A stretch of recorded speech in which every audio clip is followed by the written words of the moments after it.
Hello, this is Sandy Gallagher welcoming you back into Thinking into Results. So now that you've spent time creating your worthy goals and you have an idea of what you want, how do you get there? What's the next step? I've discovered that often we go through life without conscious awareness. We're literally programmed to act, think, and behave in a certain way. And those habits become a part of our essence as human beings from a very early age. And that's why most people aren't doing what they really want to be doing. So if you want to change your results, you need to change your mind and think in a different way. Bob Proctor has spent over 50 years studying human behavior and potential.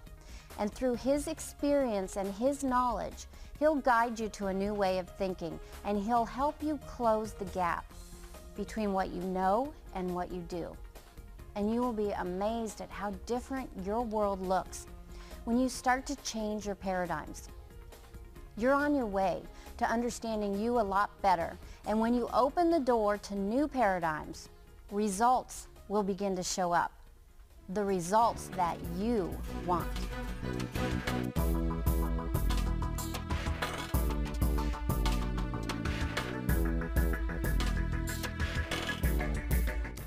Hello there, we're back again. And the idea that I'm going to share with you could be, without question, one of the most profitable ideas that you ever focus your attention on. I'm sure you do focus your attention on this at times, but it may be more like a passing thought, like a thief in the night. It just keeps on going. And what we want to do is bring our conscious attention to bear on this, focus on it for a few minutes. It's about the knowing-doing gap. There's an enormous difference between what most people know and what they do. Now, when I say most people, I could say almost all people. Because we have been conditioned, we've been raised, it's passed along genetically, it's certainly a part of our early conditioning in our little life. Our whole educational system is based on getting people to know things. We're given books. We study the books. The professor covers what's in the book. And then we're asked questions about what's in the book, and if we remember the answer to the questions, we're going to get a passing grade. And if we do that often enough, we could end up with a degree. And we could be wandering around an encyclopedia of knowledge and yet not be a very effective human being. Some of the most brilliant people in the world never make things happen. And then for some strange reason, you'll find another individual who may be functionally illiterate. They don't know how to read or write, and yet they're multimillionaires. They build multinational organizations. Now, why is that and how does it happen? Well, that's what I want to talk about. I want to talk about the two parts of our mind. The one part that gathers information, and that's the part that school focuses on from a very early age. And people gather information, but they don't necessarily do what they know how to do. And we find as we get older, this gap seems to get wider because we know more and we seem to do less. Now, do you know, that causes enormous amounts of frustration in a person's life. That frustration then is expressed in all kinds of behavioral patterns that is not conducive to profit in an organization or good results in a person's life. And so this is a lesson that everyone, regardless of what they're doing, should pay quite a bit of attention to. To start off, let's go back to the time when we're just little boys or little girls. I remember when I was a little kid, my mother would say, "Bob, why did you do that?" I'd say, "I don't know."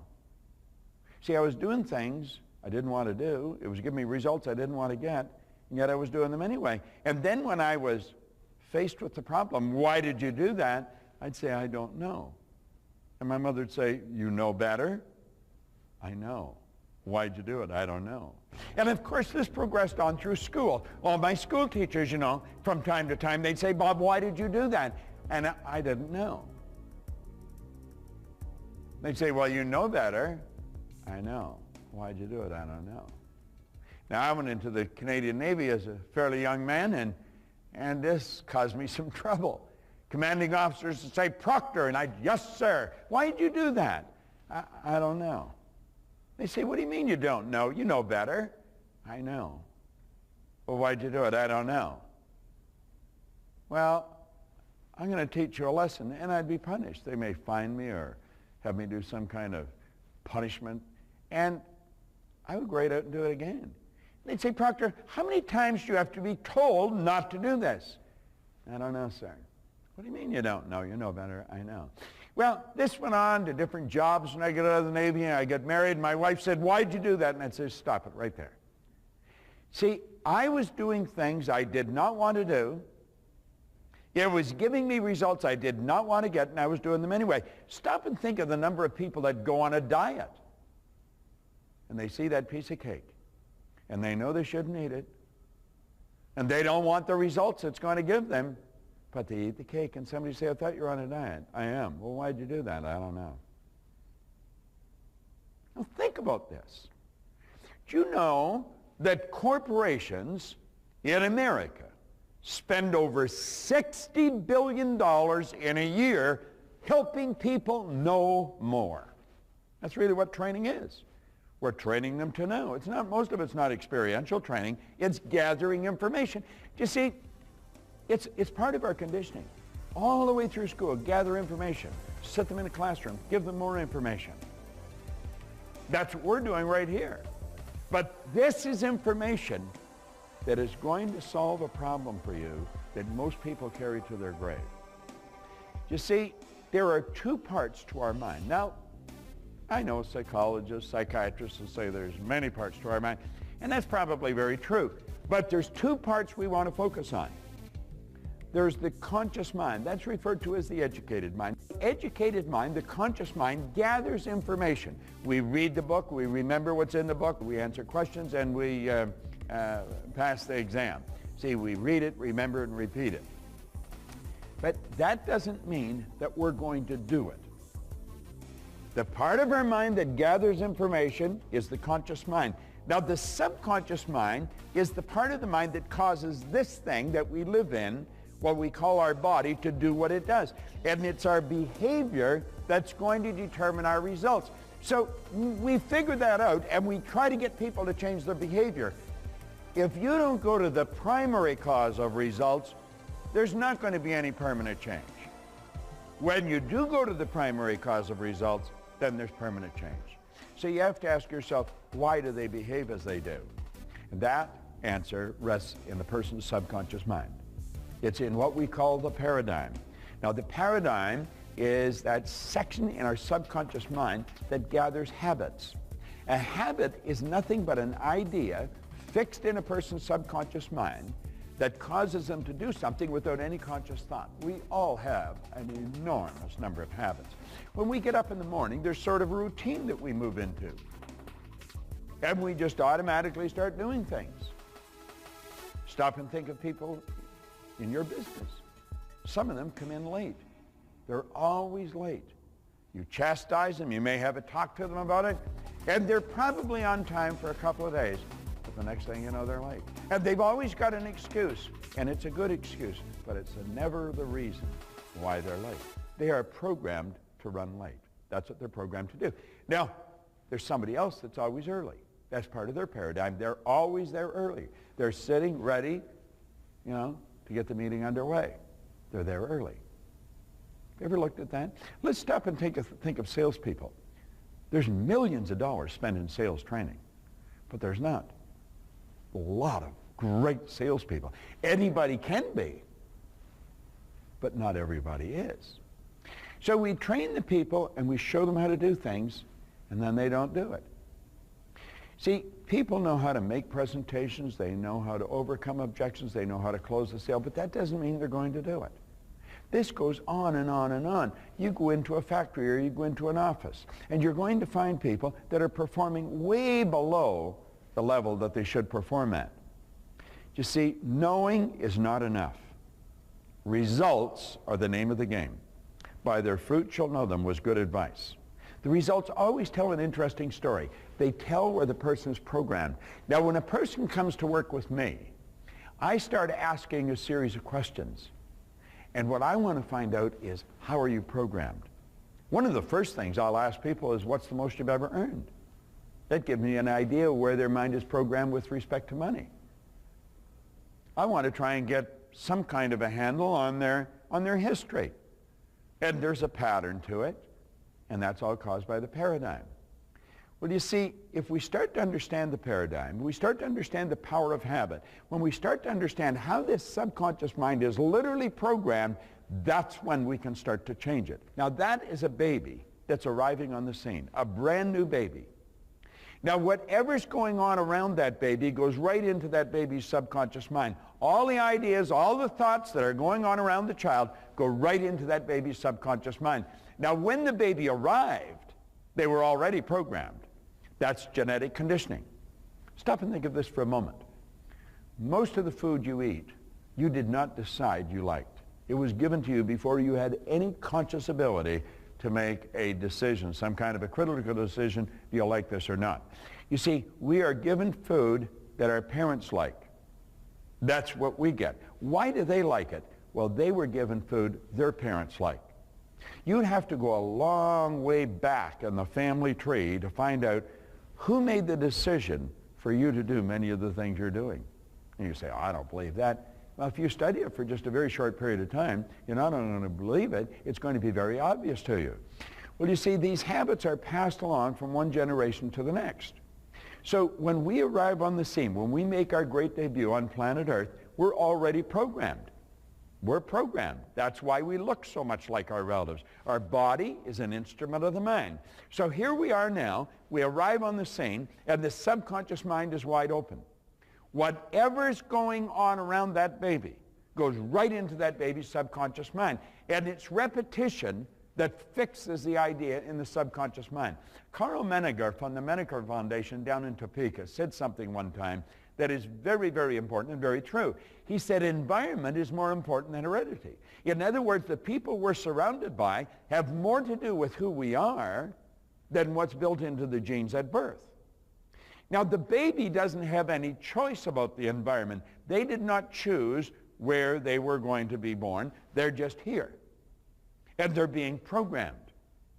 And that programming goes on for the first 2 or 3 years until the baby starts to consciously think for themselves. But at that time, the programming is pretty well set.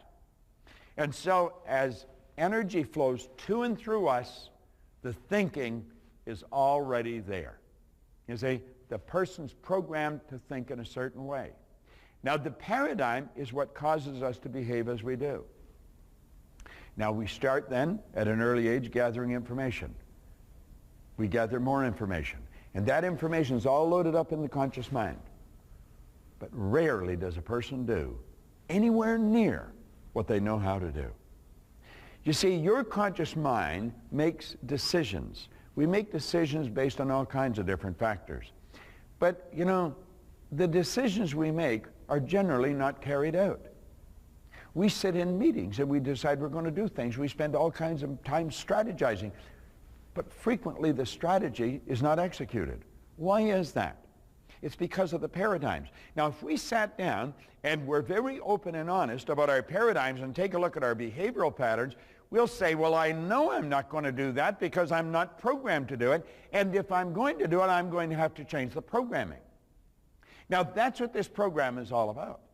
That's what thinking into results is about. See, thinking by itself will not change results. You've got to internalize the thinking. And as you internalize the thinking, and it's done through repetition, it's done through a process, the paradigm is changed, the behavior changed, and the results changed.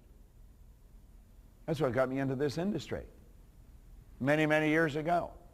I went from earning $4,000 a year to over $1 million, and it was almost like that.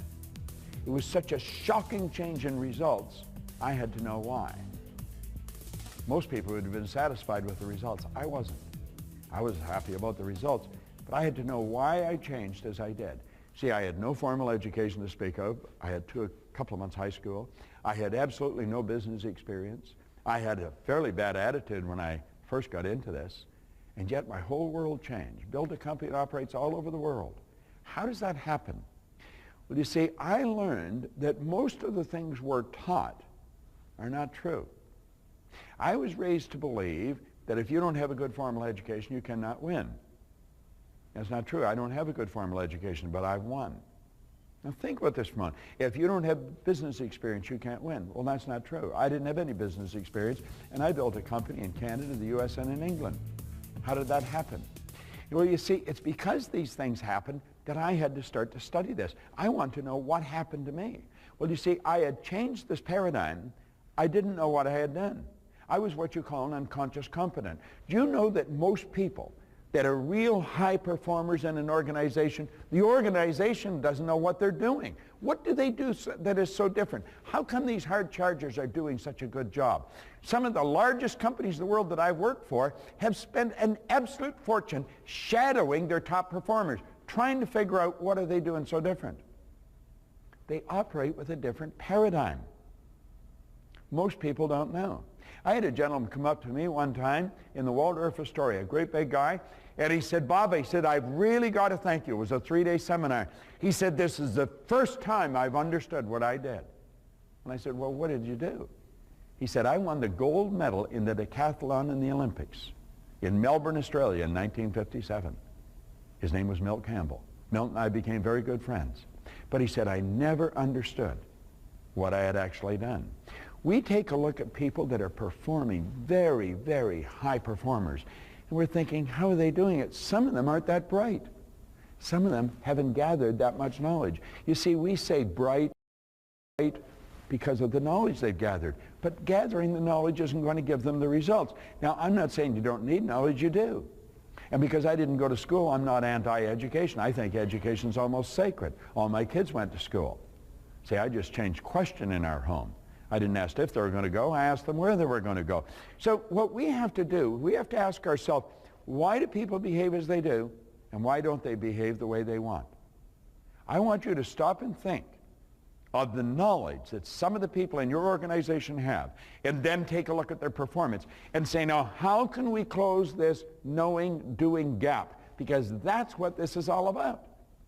When you watch a person move, study them, watch the way they move, you're going to find that their behavior is habitual.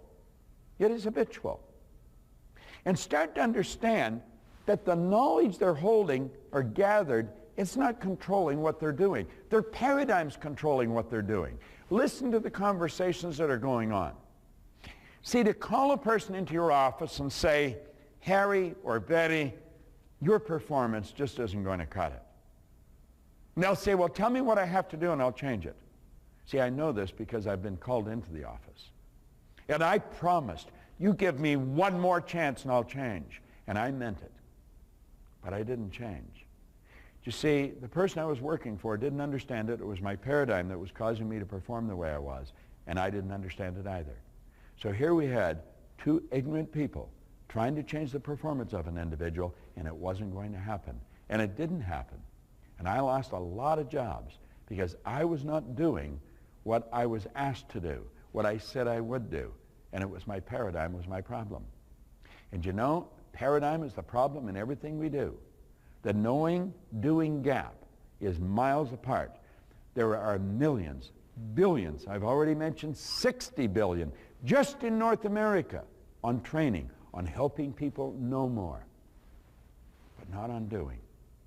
We've got to begin to focus on the paradigm. We've got to help people understand why they're doing what they're doing and how to change what they're doing. And when we do that, everything starts to change.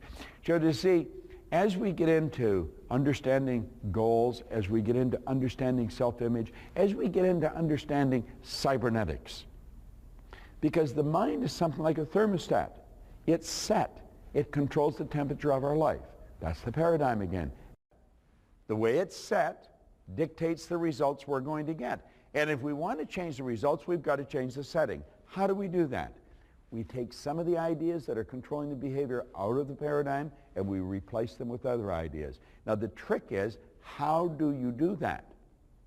And that is what the self-image lesson is all about. How does a person change the image they have of themselves? Because that is part of the paradigm. That's what's controlling the behavior. And as we get into that, the whole world starts to change. You're going to love, absolutely love, every module in this program. Thinking into results is without question the most powerful corporate transformational program you will find anywhere in the world. I've often mentioned I've got license to brag about all these ideas because none of them are mine. I have just been a very curious guy, a guy that saw dramatic change in his own life, and I just had to know why.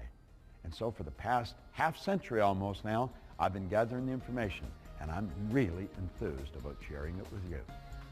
Spot Proctor, thank you. I trust you're starting to see the power of your mind and the effect that your thoughts have on your results. And not just the thoughts in your conscious mind, but more importantly, the thoughts deep in your subconscious mind. We're starting to learn now about the role of paradigms in both our personal and our professional life. And understanding this is critical to understanding why we all get so frustrated at times. It's because of this gap between what we know and what we do. And that gap is caused by unseen thoughts in your subconscious mind. So if you're not getting the results that you want, it's because your paradigms are controlling your behavior. Change the paradigm, change the results. What is the gap between what you know you should do in a situation and what you're doing? What is your knowing-doing gap?